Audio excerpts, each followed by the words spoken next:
अस्सलाम वालेकुम। तो ये आज हमारा ये तीसरा लेक्चर है जो ज़राए इब्लाग और तारीख़ के ऊपर है। तो इससे पहले हम आगाज़ देख चुके थे और दूसरा सबसे पहले अखबार देख चुके थे जो बंगाल गज़ट के बारे में। अभी हमें देखना है तीसरा अखबार, देखना है दर्पण। तो मैं इससे पहले बता चुका था कि जो भी अखबार आएंगे, जो भी किसी भी कोई भी अखबार जो शाये होगा वो किस रीजन किस इलाके से होगा, तो मुंबई, बंगाल और कर्नाटक के इलाके से ही शाये होगा। तो इसी तरह से आप देखोगे दर्पण, जो दर्पण अखबार है वो दर्पण अखबार जो है वो कहाँ से शुरू हो रहा है, तो ये मुंबई से शुरू हो रहा है 1832 ईस्वी में। तो 1832 ईस्वी में शुरू हुआ था और इसको शाये करने वाला के नाम क्या पूछेंगे, बाल शास्त्री जाम्बेकर। तो इसमें 5 ऐसी चीज़ों का जो 5 ऐसे सवालों का जवाब जो हमेशा मांगे जाता था। पहला क्या है कि कंपनी के सरकार के 3 इलाके का हिसाब किताब की फैक्चर। तो 3 इलाके कौन सा, मैं पहले बता चुका हूँ कि उस वक्त जो बंगाल जो भी अंग्रेज़ थे उनके पास कितनी प्रोविंस थे, तो 3 रियासतें थे। कौन सा, मुंबई, बंगाल और कर्नाटक। तो वो क्या था, जो भी हिसाब किताब करते थे, जो किसी आज देखो कि हमारा जो बजट निकलता है तो वो बजट बताया जाता है। तो उस जैसी आज मतलब देखते होंगे गवर्नमेंट का जो बजट निकलता है, उसी तरह से वहाँ पे भी मतलब उस वक्त भी बजट निकलता था और इकोनॉमिक सर्वे निकलता था। तो बजट में क्या दिखाया जाता है कि हमने खर्च कहाँ किया, और इकोनॉमिक सर्वे में क्या दिखाया जाता है कि हमने आगे आने वाले साल में कहाँ खर्च करेंगे 1 रुपया। तो इसी तरह से यहाँ पे भी मतलब वो निकलते थे, उन लोग का जो सरकारी जो इंग्लिस्तान के हुकूमत है उनका वो सारा ब्यौरा निकलता था। तो वो सारे ब्यौरों को कहाँ छापा करते थे, तो दर्पण में छापा करता था। अब छापने के पीछे मकसद क्या था, छापने के पीछे मकसद सबसे बड़ा मकसद ये है कि सरकार से सवाल करना था कि तुमने कहाँ खर्च किए, सही जगह पे खर्च किए, सही वक्त पे खर्च किए। प्लेग जैसी बीमारी फैली हुई थी तो वहाँ पे खर्च किए कि नहीं किए, स्कूल पे कहाँ खर्च किए, स्कूल पे कितने खर्च किए और कहाँ ज़्यादा खर्च किए, कि इंग्लिस्तान जैसे जो इंग्लिस्तान सपोर्टर स्कूल है वहाँ पे ज़्यादा खर्च किए कि हिंदुस्तानी स्कूलों पे खर्च किए। इसी तरह से आप देखोगे कि तुमने हमारे लिए जो यात्रा यानी जो सफ़र है, सफ़र के लिए जो भी फैसिलिटीज़ है उसको सही से प्रोवाइड किए या नहीं किए। तो सारा चीज़ का डेटा जो निकलता था डेटा, वो सारे चीज़ कहाँ छापते थे, तो वो दर्पण अखबार में छापते थे। और दूसरा इनका सबसे बड़ा ये है कि इन ममालिक पर रूस की जानिब से हमला होने का अंदेशा। यानी आप देखोगे कि जो यूरोप थे, यूरोप में जब भारत का जो मतलब जो भारत में इंग्लिस्तान ने जीत की तो किससे जीती, तो वो फ्रांस और पुर्तगालियों से जीता था। तो इसी तरह से रूस भी अपने कई सारे कॉलोनी बना रहे थे, यहाँ तक कि अफ़गानिस्तान तक आए गए थे। तो ये जो भारत आप देखोगे, भारत के ठीक बाजू में आपको क्या दिखाई देगा, तो ये क्या है, पाकिस्तान दिखाई देगा आपको। तो ये पाकिस्तान दिखाई देगा और पाकिस्तान के बाजू में ठीक अफ़गानिस्तान है। और अफ़गानिस्तान के ऊपर वाले जैसे इलाकों में वहाँ तक के कौन पहुँच गया था, तो रूस पहुँच गया था, जिसे आप USSR के नाम से जानते थे और आज क्या है, रिपब्लिक ऑफ रसिया है। तो पहले क्या होता था कि रूस और इंग्लिस्तान एक दूसरे के क्या थे, दुश्मन थे, कट्टर दुश्मन। जिस तरह से फ्रांस और इंग्लिस्तान एक दूसरे के दुश्मन थे, उसी तरह से रूस और क्या इंग्लिस्तान दुश्मन थे।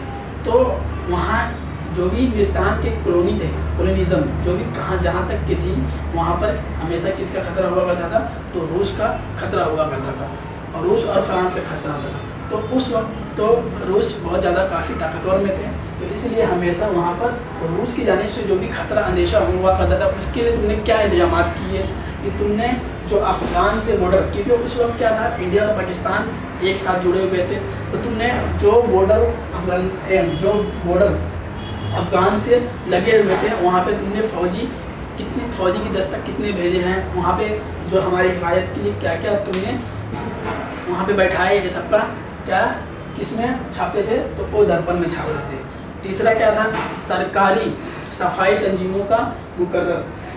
तीसरा था शहरी सफाई के लिए तंजीमों का तकर्रुर। यानी जो भी आज देखोगे कि BMC वाले जो हमारे आसपास में जो भी BMC के जो वर्कर होते हैं वो साफ़ सफाई के लिए चुने जाते हैं। तो हर एक चीज़ का हर इलाका बांटा हुआ रहता है, हर एक का एक टेंडर निकाला हुआ होता है। उसी तरह से उस वक्त भी ऐसा टेंडर निकलता था और उस सारे टेंडर के मालूमात, उस सारे इलाकों की सफाई करने वाले तंजीम और उसके पीछे वर्कर और उनकी जो उनका जो भी बजट था उन सारी चीज़ों की कहाँ छापते थे, तो और दर्पण में छापा करते थे। इसी तरह से दूसरा चौथा सबसे बड़ा अहम क्या है, हिंदू विवाहों की शादी के लिए, क्या हिंदू विवाहों की दोबारा शादी के लिए इसमें आवाज़ उठाया गया है। तो इससे पहले मैं बता चुका था 1832, मान लो 1832 का ये अखबार है और 1832 में ही जो जनरल थे, एक जनरल थे, उन्होंने क्या किए थे कि जो सती प्रथा कानून था, जो हिंदुओं का सती प्रथा कानून था उसे इलीगल करार दिया गया, कानून में इलीगल करार दिया गया। इसके बाद भी क्या हुआ करते थे कि यहाँ के लोग सती प्रथा का पालन करते थे, कबूल करते थे।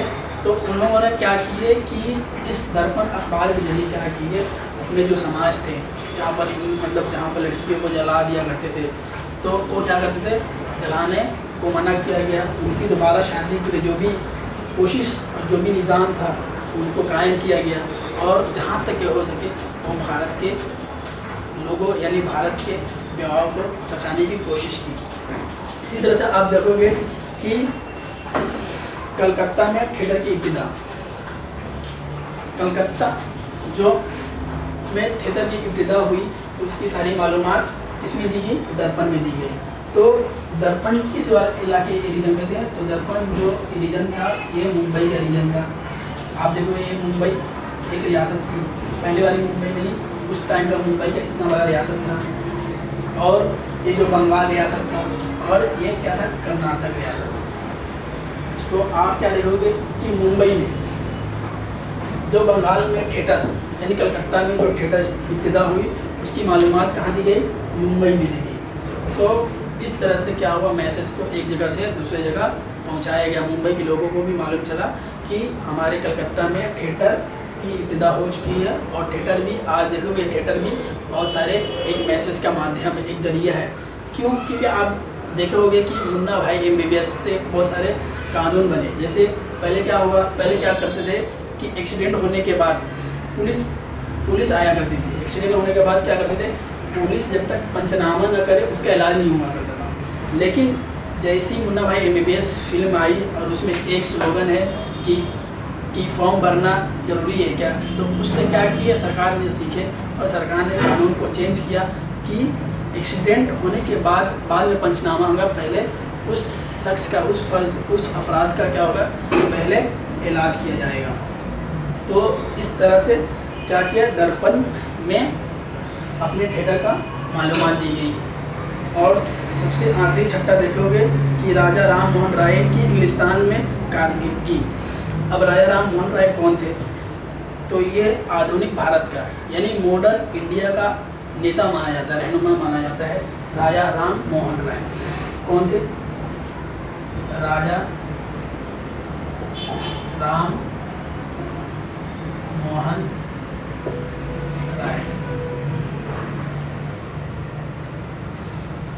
राजा राम मोहन राय, तो राजा राम मोहन राय और जो उस वक्त के भारत के गवर्नर थे, यानी जो आज का PM कह सकते हैं कि आज के प्राइम मिनिस्टर ऑफ इंडिया और उस वक्त का भारत का गवर्नर का जो पावर था, जो दोनों सेम था।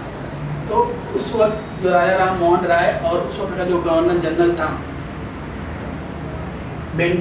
लॉर्ड बेंटिक करके, तो उन दोनों में बहुत सारी दोस्ती थी और इनके दबाव से, इनके कोशिश की वजह से, राजा राम मोहन राय की कोशिश की वजह से ही लॉर्ड बेंटिक ने क्या किया था कि सती प्रथा का जो कानून था उसको इलीगल करार दिया गया था। राजा राम मोहन राय जो इन्होंने बहुत सारे किताब लिखे समाज के बारे में और समाज सती प्रथा में ख़त्म करने का सबसे बड़ा जो एक तरह का दिया जाता है रीजन, एक तरह का जो श्रेय दिया जाता है कि इनका सबसे बड़ा राजा राम मोहन राय का श्रेय है सती प्रथा कानून को ख़त्म करने में। और इन्होंने कई सारे समाज में जो अंधकार फैले हुए थे, जो छुआछूत का अंधकार फैला हुआ था, जो एक दलित वर्ग के लोग से हाथ से पानी पीना अच्छा नहीं समझा जाता था, अशुद्ध माना जाता था या अपने गैर मजहब माना जाता था, तो उन्होंने उसके खिलाफ भी क्या किया, आवाज़ उठाए। तो तो राजा राम मोहन राय जब वहाँ के इंग्लैंड में गए, कहाँ किससे मिले, तो विक्टोरिया से मिलने गए, क्वीन विक्टोरिया से मिलने गए, तो उसे वहीं इंतकाल हो गया उनका, वहीं पे डेथ हो गया। और कहाँ पे हुआ, तो ये आयरिश में हुआ, मतलब तो वहाँ पर जो उनकी मौत हुई वहीं पर उनका दफन उफन हो गया। तो उसका ही इस चीज़ मतलब उनका जो भी एक तरह का काम है, किस तरह से उन्होंने हिंदुओं को और मुसलमानों के समाज को तब्दील करने की कोशिश की। और इंग्लिस्तान में उन्होंने किसकी जगह भेजा गया था, तो जो हिंदुस्तान का राजा था उस वक्त अकबर द्वितीय,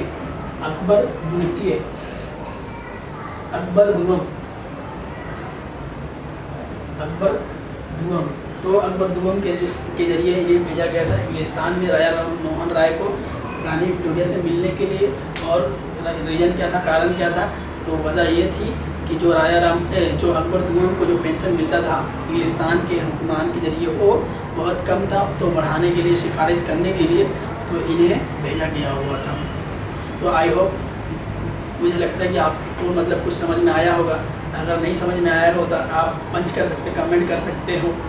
और जो भी जहाँ तक की भी हो सके हमारे यूट्यूब चैनल को आगे बढ़ाने की कोशिश करें। हम इसी तरह का लेक्चर लेते आते रहेंगे आपके लिए, और आप हमेशा देखते रहिए। ठीक, हम इसके बाद क्या करेंगे कि क्वेश्चन आंसर करेंगे और सवाल जवाब देखेंगे। और ठीक उसके बाद हम लोग पूरे 5 साल के जो पेपर में आए हुए हैं, fill in the blanks, notes, सवाल जवाब, तो ये सारी चीज़ को हम वहाँ पर देखेंगे।